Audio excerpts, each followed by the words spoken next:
ರಾಜ್ಯದ ಗೃಹ ಸಚಿವ ಪ್ರಿಯಾಂಕ್ ಖರ್ಗೆ ಅವರು ಆರ್ಎಸ್ಎಸ್ ಸಂಘಟನೆಯ ವಿರುದ್ಧ ದಿನನಿತ್ಯ ಸರಣಿ ಆರೋಪಗಳನ್ನ ಮಾಡ್ತಾ ಬರ್ತಾ ಇರುವಂತದ್ದು ನಮಗೆಲ್ಲ ಗೊತ್ತಿದೆ.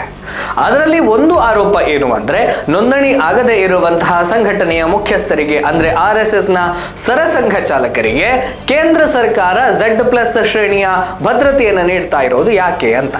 Z+ ಭದ್ರತೆಯನ್ನು ಯಾರಿಗೆ ನೀಡಬೇಕು ಅನ್ನೋದನ್ನ ವ್ಯಕ್ತಿಯ ಮೇಲಿರುವಂತಹ ಜೀವ ಬೆದರಿಕೆಯ ಆಧಾರದ ಮೇಲೆ ಕೇಂದ್ರದ ಗೃಹ ಸಚಿವಾಲಯ ನಿರ್ಧರಿಸುತ್ತದೆ ಮತ್ತು ಇದನ್ನ ಪ್ರತಿ ವರ್ಷ ಗುಪ್ತಚರ ಇಲಾಖೆಯ ವರದಿಯನ್ನ ಆಧರಿಸಿ ಮೌಲ್ಯಮಾಪನ ಕೂಡ ಮಾಡಲಾಗುತ್ತೆ. ಇನ್ನು ಆರ್ಎಸ್ಎಸ್ ಸರಸಂಘ ಚಾಲಕರಿಗೆ Z+ ಶ್ರೇಣಿಯ ಭದ್ರತೆಯನ್ನು ನೀಡ್ತಾ ಇರುವಂತಹ ವಿಚಾರಕ್ಕೆ ಬರೋಣ. ಪ್ರಸ್ತುತ ಆರ್ಎಸ್ಎಸ್ ಸರಸಂಘ ಚಾಲಕರಿಗೆ Z+ ಶ್ರೇಣಿಗಿಂತಲೂ ಮೇಲಿನ ಅಂದ್ರೆ ASL ಶ್ರೇಣಿಯ ಭದ್ರತೆಯನ್ನು ನೀಡಲಾಗ್ತಾ ಇದೆ. ಪ್ರಧಾನಿಯವರು, ಗೃಹ ಸಚಿವರು, ಗಾಂಧಿ ಕುಟುಂಬ ಅಂದ್ರೆ ನಮ್ಮ ಸೋನಿಯಾ ಗಾಂಧಿ, ರಾಹುಲ್ ಗಾಂಧಿ ಮತ್ತು ಪ್ರಿಯಾಂಕಾ ವಾದ್ರಾ ಅವರಿಗೂ ಕೂಡ ಇದೇ ಶ್ರೇಣಿಯ ಭದ್ರತೆಯನ್ನು ನೀಡಲಾಗ್ತಾ ಇದೆ. ಈಗ ಮುಖ್ಯ ವಿಚಾರಕ್ಕೆ ಬರೋದಾದ್ರೆ, ಆರ್ಎಸ್ಎಸ್ ಸರಸಂಘ ಚಾಲಕರಿಗೆ ಮೊಟ್ಟ ಮೊದಲು Z ಶ್ರೇಣಿಯ ಭದ್ರತೆಯನ್ನು ನೀಡಿದ್ದು ಯಾರು ಗೊತ್ತಾ?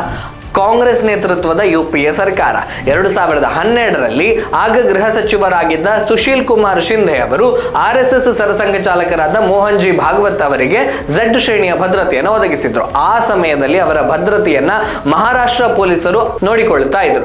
2015ರಲ್ಲಿ ಆರ್ಎಸ್ಎಸ್ ಮುಖ್ಯಸ್ಥರ ಭದ್ರತೆಯನ್ನ Z+ ಶ್ರೇಣಿಗೆ ಉನ್ನತೀಕರಣ ಮಾಡಲಾಯಿತು. 2024ರಲ್ಲಿ ಅವರಿಗೆ ASL ಶ್ರೇಣಿಯ ಭದ್ರತೆಯನ್ನ ಕೇಂದ್ರ ಗುಪ್ತಚರ ಇಲಾಖೆಯ ಸೂಚನೆಯ ಮೇರೆಗೆ ನೀಡಲಾಯಿತು. ಆರ್ಎಸ್ಎಸ್ ಸರಸಂಘ ಚಾಲಕರಿಗೆ 2012ರಲ್ಲಿ ಮೊದಲ ಬಾರಿಗೆ Z ಶ್ರೇಣಿಯ ಭದ್ರತೆಯನ್ನ UPA ಸರ್ಕಾರ ನೀಡುವಾಗ ಆ ಸರ್ಕಾರದಲ್ಲಿ ಪ್ರಿಯಾಂಕ್ ಖರ್ಗೆ ಅವರ ಪೂಜ್ಯ ತಂದೆಯವರಾದಂತಹ ಮಲ್ಲಿಕಾರ್ಜುನ ಖರ್ಗೆ ಅವರು ಕೂಡ ಕಾರ್ಮಿಕ ಸಚಿವರಾಗಿದ್ದರು.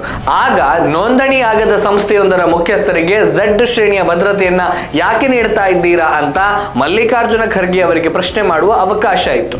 ಪ್ರಿಯಾಂಕ್ ಖರ್ಗೆ ಅವರು ಕೂಡ ಆ ಸಮಯದಲ್ಲಿ ರಾಜಕೀಯದಲ್ಲಿ ಪ್ರವರ್ಧಮಾನಕ್ಕೆ ಬರ್ತಾ ಇದ್ರು. ಅವರಿಗೂ ಅದನ್ನ ಪ್ರಶ್ನಿಸಬಹುದಿತ್ತು. ಬಿಡಿ, ಆಗ ಈಗಿನಷ್ಟು ಸೋಷಿಯಲ್ ಮೀಡಿಯಾದ ಪ್ರಭಾವ ಪ್ರಚಾರ ಇರಲಿಲ್ಲ. ಒಬ್ಬ ವ್ಯಕ್ತಿಗೆ ಸರ್ಕಾರ ಭದ್ರತೆಯನ್ನು ನೀಡುವಂತದ್ದು ಕೇಂದ್ರ ಗುಪ್ತಚರ ಇಲಾಖೆಯು ನೀಡುವಂತಹ ಬೆದರಿಕೆಯ ತೀವ್ರತೆಯ ಮೌಲ್ಯಮಾಪನದ ಆಧಾರದ ಮೇಲೆ ಅನ್ನುವಂಥದ್ದು ಚಿಕ್ಕ ಮಕ್ಕಳಿಗೂ ಕೂಡ ಗೊತ್ತಿರುವಂತಹ ವಿಚಾರ. ಇದು ಪ್ರಿಯಾಂಕ್ ಖರ್ಗೆ ಅವರಿಗೆ ಗೊತ್ತಿಲ್ಲ ಅಂತೇನೂ ಅಲ್ಲ. ಒಬ್ಬ ಗೃಹ ಸಚಿವರಿಗೆ ಈ ಬಗ್ಗೆ ಸರಿಯಾದ ಮಾಹಿತಿ ಇದ್ದೇ ಇರುತ್ತೆ. ಆದರೂ ಕೂಡ ಇದನ್ನ ಪ್ರಶ್ನಿಸ್ತಾರೆ ಅಂದ್ರೆ ಅದು ಪ್ರಚಾರದ ಹಪಾಹಪಿಯುಳ್ಳಂತಹ ರಾಜಕಾರಣವೇ ಹೊರತು ಬೇರೇನೂ ಅಲ್ಲ. ಅವರಿಗೆ ಇನ್ನೂ ಸಮಸ್ಯೆ ಇದ್ರೆ ಅವರು ನೇರವಾಗಿ ಕಾನೂನಿನ ಮೊರೆ ಹೋಗಬಹುದು. ಸುಪ್ರೀಂ ಕೋರ್ಟ್ ಅಥವಾ ರಾಜ್ಯದ ಹೈಕೋರ್ಟ್ಗೆ ಹೋಗಿ ಈ ರೀತಿಯಾದಂತಹ ಸಮಸ್ಯೆಯ ಬಗ್ಗೆ ಅವರು ಪ್ರಶ್ನೆ ಎತ್ತಬಹುದು. ಆದರೆ ನಮ್ಮ ಮಾನ್ಯ ಗೃಹ ಸಚಿವರು ಆ ಬಗ್ಗೆ ಯಾವುದೇ ರೀತಿಯಾದಂತಹ ಯೋಚನೆಯನ್ನ ಮಾಡುವುದಿಲ್ಲ ಅನ್ನೋದೇ ವಿಪರ್ಯಾಸದ ಸಂಗತಿ.